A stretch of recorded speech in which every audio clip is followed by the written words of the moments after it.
I don't know what he's doing. He's got a ball in his mouth. Go away, Well, dog. bless him. Yeah. Oh. So, how you been? You been all right? I saw you yesterday, but Yeah, no, well, we didn't. It's funny, isn't it? You don't really catch up much, do you? They spend the whole day with you, don't, but you're on form. You're on stage yesterday. yeah, I was You're on full, wasn't I? I relevant, was on fire with Mr. this one. Ribbons. On Yeah, fire. yeah. Yeah. Yeah. Well, It was a really good day you as get well. I really enjoyed it. It was one of them scenarios where, yeah, it was a good crowd, and thoroughly enjoyed it. question. So Yeah, I'm it was. well pleased. So, Yeah, no, very, very good. Very good group. yeah. Very few action takers in there, I feel. Yep, I think there will be. Let me just go public on my page. So, I think you've got a subject today, don't you? You want to talk Well, about? yeah, I mean, it was just sort of like it sort of appeared from yesterday, really, isn't it? And it's something that when you used to do your 3-day event, that obviously came over in that when, I mean, the subject that sort of brings it out is when people get asked for proof of funds when they're buying property. And there's definitely a correlation between confidence and an estate agent asking for proof of funds. So I was just thinking, like, confidence is a massive thing, isn't it? It's a massive game changer for people. And, and it's quite interesting when you see people in certain industries, they're confident and then they sidestep into another industry and that confidence wanes. And so I suppose, I'm sure you'll have a few comments to make on this and some top tips for people. And because if any, if there's some things that people can use to help, I think it's got to be a real good thing, good subject to talk about. I thought. Yeah, no, I think I suppose you're right. So I'm going to bat the question back to you then, right? So in your past experiences from your engineering BT engineering days and to doing insurance, how did you cope with confidence? Because as an insurance salesman, right, you've got your own firm, your own brokerage, you've built that up. You would have had to have had that confidence to have opened it in the first place and stepped into the world of self-employment. How did you deal with it? So I'll tell you how I deal with it, and I think, yeah. Well, let's go from how I've gone through it, and I think it's the key learning I would say is the way to accelerate it is to step out your comfort zone as much as possible, because Right. only then are you subject to the false fear that is out there. So I mean, obviously we used to do holistic financial planning when I left engineering. I left BT and I went into financial services. And we used to do what was called 2-appointment sales.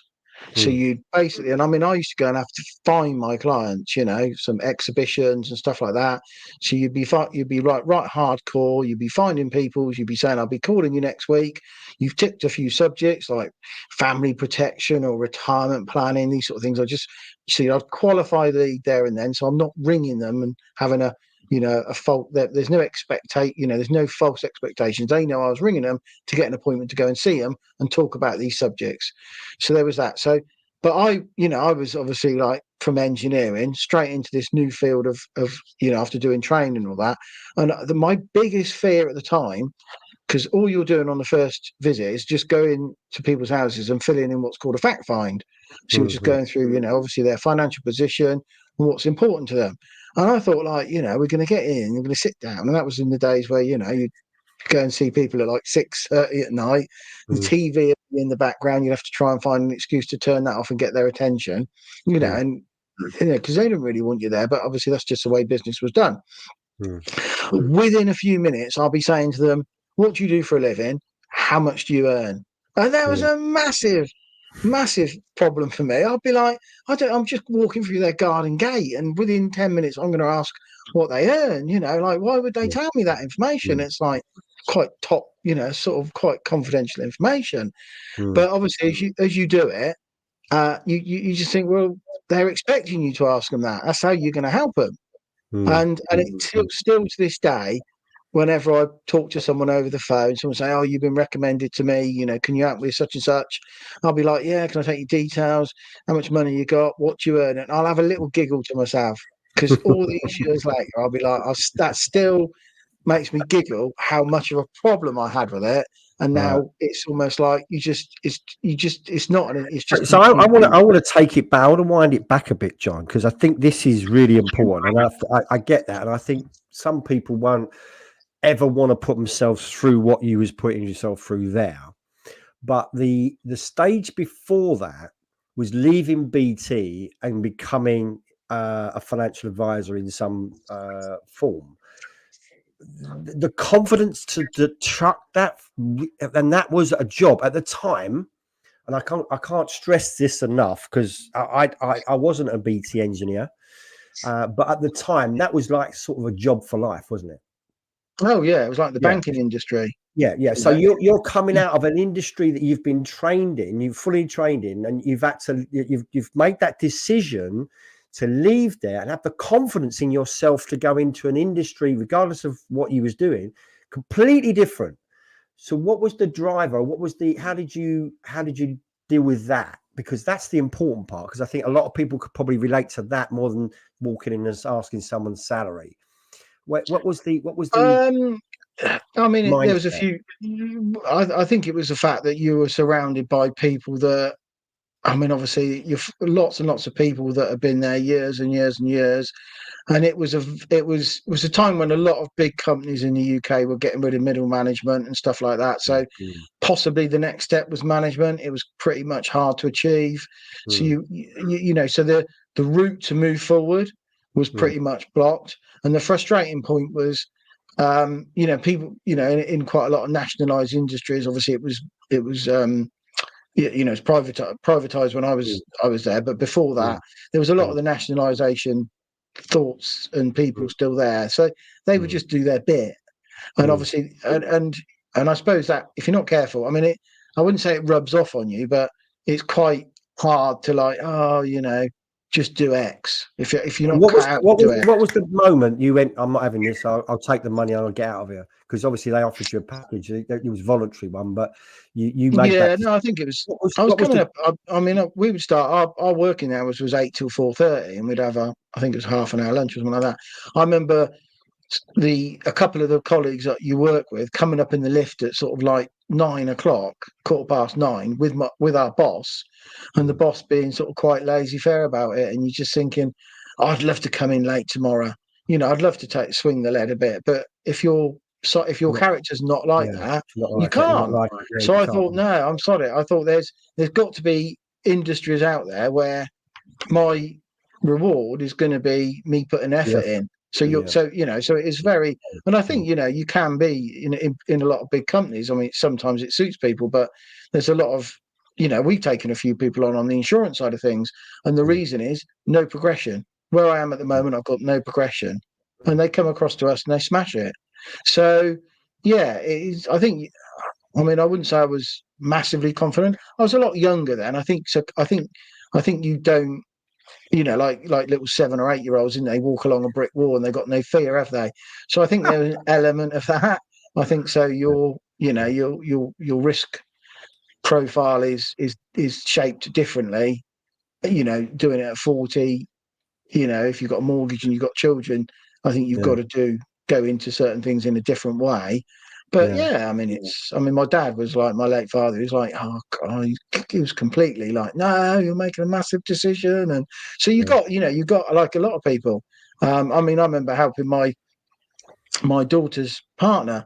He was doing landscape gardening. I was like, oh, we got to get you out of that, because there was just no future in it. So I said, what do you like any sort of trades? And he was like, yeah, sort of electrical, plumbing. I said, well, let's mm, get you plumbing, mm, and I remember him jacking his job in, mm. and going into plumbing training and stuff like that. And all his family are like, no, you're making a big decision. And now look at him, he hasn't looked back. So you've got to, I think you've got to be, I think when you're younger, it is different. But I've still got that element in me, and I think mine comes from experiences when I was younger, where I had no choice but to face that comfort zone and jump out of it. You got to get comfortable being uncomfortable, and I'm quite okay with that. So that's the if I was to teach anyone anything, is go and do something that fucking scares you. Yeah, Really scares 100%. you. Whether it's walking across hot coals, smashing a fucking block of wood, or something like that. Go and do something that you would never think you could do before, and once you've done it, then it changes. It's like a metaphor for life. So mine, I do remember the moment for me was years ago. I was baking bread, and there was an old fella called Jack, and he was like one of the he used to take us under his wing, and he'd been there since he was a kid, and he was 65. He was looking forward to his retirement, and I remember sad day really. He retired, and he used to go to Mallorca, the same place every fucking year. I mean, this guy, you could have set your clock by when he was going to go on holiday, let alone everything of his day. And he retired at 65, and a couple of years later I knocked on his door to see old Jack, because I used to pop round and see him, have a cup of coffee, and Vi's there, his wife, and she's in fucking bits. I said, what's up? Have you not heard? And as soon as she said that, I knew. And he died of massive heart attack. And he'd worked all his life for that retirement. And I thought, I never want to be like fucking Jack. And that scared the shit out of me. And my mum had died at 23. And I'm looking at him thinking, this is sandwiched between. I thought, no way. Because you don't know when your time's up. And that was enough for me to spark into me to say, I've got to change. I've got to do something. And also my girlfriend chucked me at the same time as well. So that was like, you're a bit of a loser, off you go. And then two events sparked me into doing something. And I remember having the same experience. The difference was I didn't stick with it. I went to Milden Insurance, and exactly the same training as you had, right? And I remember the first line of the presentation, because I used to go through a presentation with you, and that was the reason why I'm here today. And that was the first line. That's all I remember. And I remember, but mine was a jump from that to estate agents. That was my dream. So I had to prove to the agent I was good enough to get the job with the agent, and that was my goal. And it did what I wanted it to do, but I didn't like it. I didn't like going and sitting down with people, frightening the shit out of them, saying, you know, if you died, then no one's going to get anything, and what's going to happen this. So, but it's the same fear. I still, but I think confidence. You've heard this saying, right? And everyone's probably heard this saying, fake it till you make it. And I don't like that saying. I don't like it. I think it's bullshit. But there's an element of truth in it. I think it's been overplayed. It's been over exaggerated. Yeah. Right? It's act as if. If you act as if I've already not made it, but if you see yourself a certain way, act as if you are that person, or that you've become that. So that's the insurance salesman or the estate agent, then I think it makes a lot of difference. I think there's a huge over popularization of, fake it till you make it. So I don't like that term, but there's an element of something in that which I think people can take away with. And I was always like that. I equate it to being successful. If you act as if you've already succeeded, you will turn up in a different way. You'll turn up and Paul McKenna does a lot of stuff where he gets you to visualize the future you, and then stepping inside that, and using these sort of little techniques that sort of you experience like a different feeling. And it's only a feeling. That's all confidence is, right? Let's be honest, right? It's just a feeling. That's all. Nothing else. It's not. You can't. I don't know. You can't say it's a skill. It is a skill, but it's a feeling. And if you can feel confident, that's half the battle. Yeah. And acting as if helps you do that. No, definitely. And I think on the mind is a very powerful thing, isn't it? And I remember when we were doing some cold calls from the office once, and you know, I think a week before the old manager come in and said, I've got these numbers out the telephone book, their businesses, you know, give them a call, you know, see if they, you know, you can, you know, sort of protection for directors and things like that. And there'd be like 15 of us in the room, and you'd be calling them, and you know, the energy in the room was just sort of like, you know, typical for that sort of thing. No one really wanted to do it, but some people enjoyed it more than others. But then a couple of weeks later, they'd done something similar. I mean, it's obviously, you know, intentional. They said, right, you've got 25 leads each. We've bought these leads. They've cost us like £30 each. These people are expecting your phone Yeah, call. they're qualified Can you leads. call them? And so the expectation straight away is different, isn't it? Yeah. And you know, obviously, people a lot more energy in the room, making the phone calls, like getting appointments in their diaries. Anyway, of course, after the night, they told us they were exactly the same leads. They got them out the phone book, and it's just, I thought it was just so clever and powerful that it just proves the point that, you know, you've believed that the quality, it's a quality lead, and that's half the battle, more than half the battle. Yeah. And you're mind is, struggling a bit there, aren't you? very What's that? powerful. You're struggling a bit there. You're all right. Bit of cough, mate. You have to start smoking, eh? You don't got an excuse. But I think you're right. It's yeah. If your perception is, oh, it's going to be bad, oh, they're cold, and so you go in with a different expectation. But if you're told something completely different, yeah, the landscape changes. You've got more energy. You're hang on, whoa, yeah, and it's bizarre how you're right. The mind is that powerful. It can automatically expect a different result because of just some information that's been misrepresented, and that is what false, you know, fear is. It's false representation of the expectation that you're gonna have something go wrong, or you're gonna have a feeling of, because again, all fear is a feeling. That's all it is, and fear is something we should embrace in a way, because fear is there to protect us, but it's misplaced today. That's the difference. And you know, 1,000 years ago, if me and you were having a chat, we wouldn't be doing this on a sort of technology. We'd probably be standing on a rock, talking to people, having a chat, and everyone's listening to us. And then all of a sudden, a big saber-toothed tiger come running around, think there's lunch there somewhere. And guess what? The saber-toothed tiger would be doing.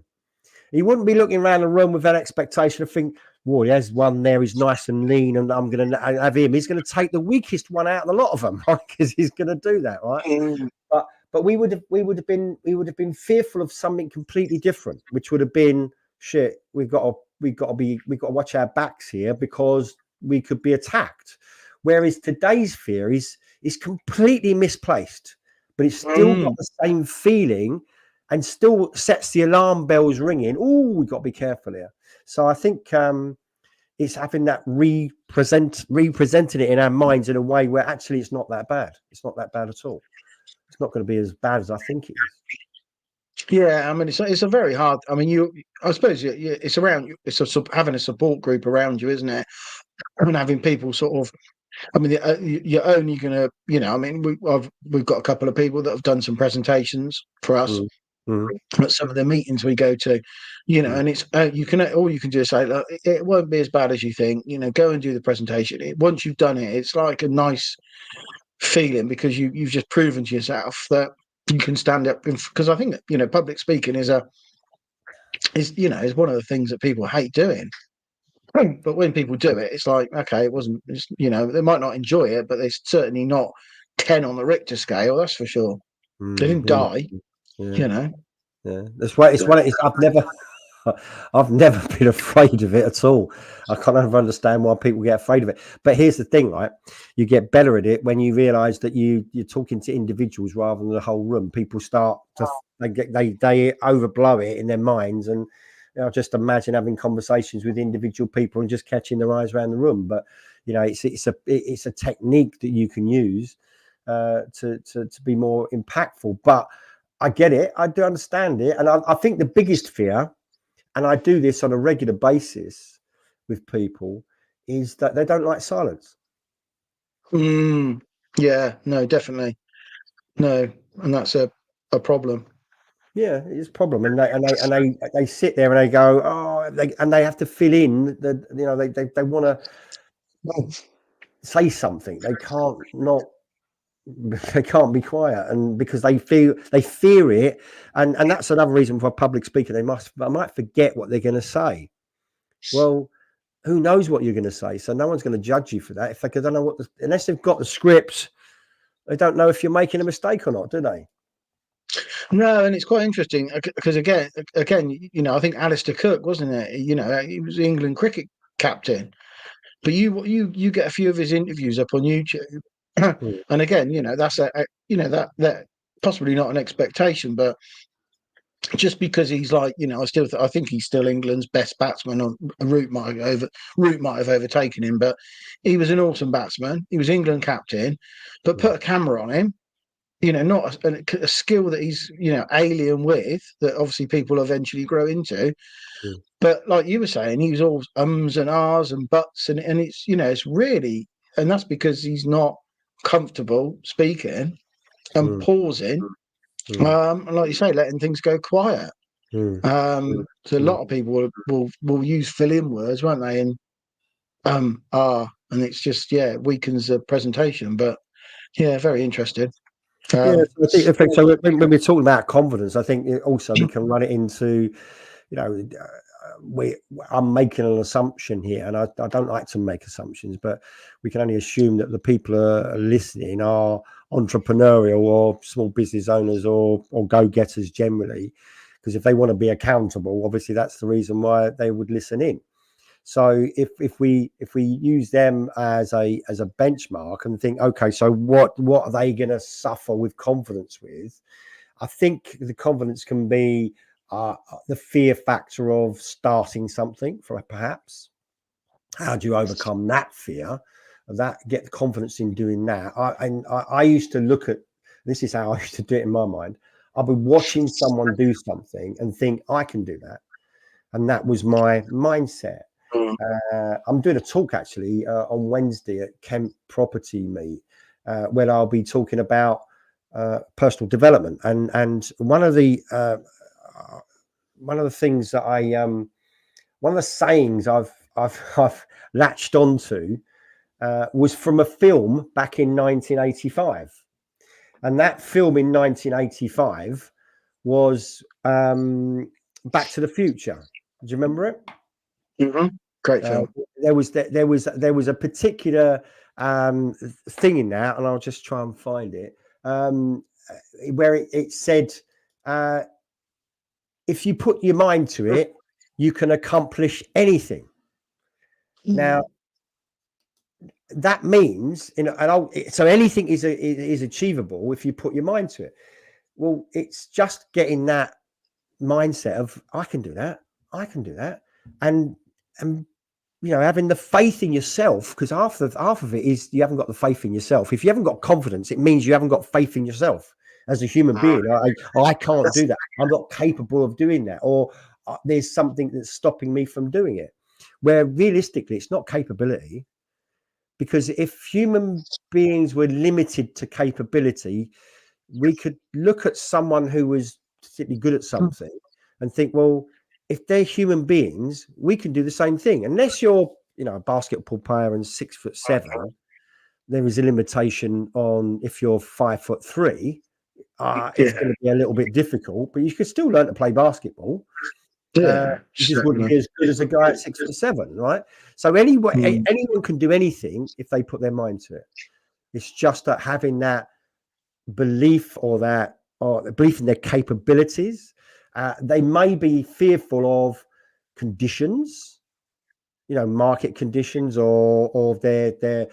I know a lot of people who are in the coaching arena, and they automatically put a limitation on their own business because they don't think they can charge a decent amount of money. They think they have to charge 60 quid or 70 quid for a session, where realistically, if you're coaching someone and you're making a massive difference in their life, how much is that really worth?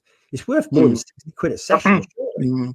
You know, I Yeah. always look at limitless. You know, if I was to say to you, I'm going to give you a pill, John, this is going to make you limitless, absolutely limitless, then nothing will stop you. What would you pay for the pill? Well, exactly. So it's all framing, it's reframing in your mind that anything is possible if you put your mind to it. And so you just got Also, to it's Hmm? yeah. I mean, also that it's at what age you get that advice as well. If you're I didn't have that. helping some, Didn't have it. no. I had to work that one out myself. Well, no, but if you implant if you work with a 25-year-old, I mean, you think the trajectory you can change his life, you know, as Yeah. opposed to someone that's 50. Yeah. You know, 25-year-old. I mean, you know, that's good. That investment that they're going to get back is just compounded year on year on year. I mean, it's just frightening. Yeah. I was talking to a guy in the gym a few years ago, David Lloyd, and he was telling me that it was right 2016 because it was the year we voted to leave the European Union.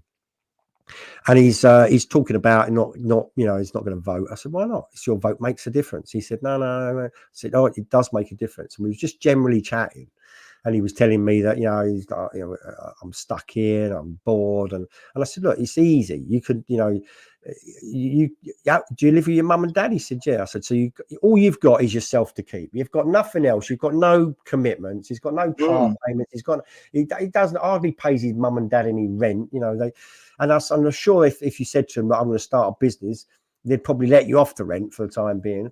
So I said, but all you need to do is go and find somewhere where you can go and train some people, and you've got access to people that already like you because they buy into you. You could start your own. How many clients would you need at £100 a time, right? How many would you need? He went, I'd need so and so and so and so to live to get the same wage. I said, well, there you go. And then within 3 months, I was going back. Oh, you can't have Tom anymore. He's left. What's happened? He's got to start his own business, right? So Tom's pissed off, but he took the advice. He was only 25, but he took the advice and he went off and he did it because I gave him the confidence. I installed it into him, and people don't realize, but the skills that have in one area. You said this right at the beginning, right? They go from one industry to another industry and it wanes. Well, we've all done things and we're all good at things in one area. We can use the resources we've got there and transport them over. We just don't think we can because it's a different industry. The same things apply. Yeah. If you're confident here, you can be confident there. You just have to transport it over. And all you need to do is, oh, okay, so if I can do that, I can do this.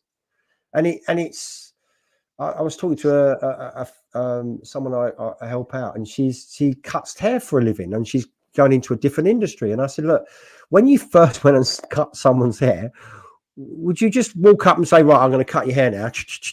No, it took a while. It took you did on a model, or you might even let cut people's hair for nothing, knowing that you might slip up with the scissors so they get a free haircut, right? You know, but before you actually got confident doing it, you had to go and jump in. It's like if you want to learn to swim, guess what you got to do? Get in the water. You've got to get in the water. You've got no choice. You have to get in the water. You can't learn to swim outside the water, right? You have to get in. And this will give you another thing, right? This is another important one. And I think I did a life lesson on this the other day about doing something every single day, right? To practice.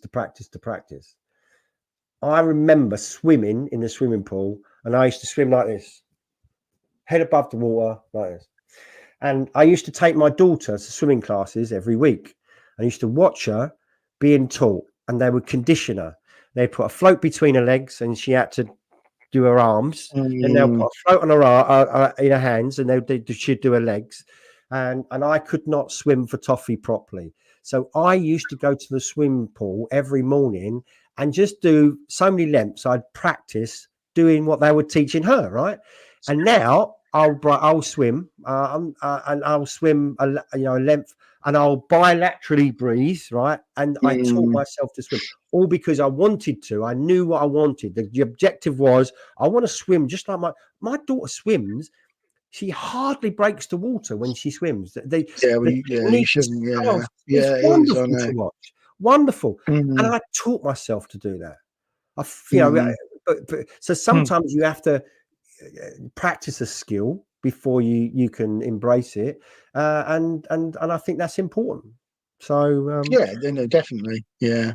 so there's No. things we can do, practice. We can borrow our confidence from somewhere else, and we can reframe it in a different way, and lose that fear. And the other thing, as you said right at the beginning, was get outside your comfort zone. Become comfortable being uncomfortable. Yeah, 100%. I think so. I think that's the biggest way to growth, isn't it? Definitely, Huge. definitely. Go Yeah. and find something that scares you and go and do it. You know, it doesn't matter. You know, obviously don't do anything dangerous, but just Yeah. do something that you think that I really feel uncomfortable doing it. I used to. I tell you what I used to do. I used to take the dog for a walk, and I would say hello to every single person I met, regardless whether I Yeah. knew them or not. And forcing yourself to do that encourages you to engage with people, and that's a good way to start. So go and just have a chat with someone you don't even know. If you're single, go and just talk to someone of the opposite Mm. sex that you want to attract, Well, even if it's like with no it's agenda. like With no smiling. agenda. It's like I mean, you've got to be careful how you do it, but it's like smiling to everyone, isn't it? If you smile to someone, they'll smile back. Yeah. So it's just a reaction, isn't it? So Yeah. yeah, no, definitely. I mean, and also it's just don't be afraid to reach out to get help, because I mean, I was reading, you got the Crucible, was it the Masters, is it the Stuka Masters on, but at the Mm. Crucible over Mhm. 17 days. Right. Ronnie O'Sullivan has gone back to one of his snooker coaches, because he's Mm. obviously not happy the way he's striking the ball. He's playing really well, but he's not. So he's Mm. winning things, but he's not playing that well. But Mm. he's also got a mindset coach. Was it Steve Peters? I think he's the guy that run the Chimp Paradox. Really Mm-hmm. good book for those people. Oh, he did. So Didn't he work with the British cycling as well? And yeah, that's Sky? right. Yeah, Yeah. that's it. What's the Yeah. name? Yeah, the old cycling. Yeah. Yeah, I Dave can't remember his Balfour's. name is, but yeah. Yeah. Yeah, all that team. So Mm. these people that you think are like, I mean, he's a snooker genius, isn't he, Ronnie O'Sullivan? He's the Mm. goat.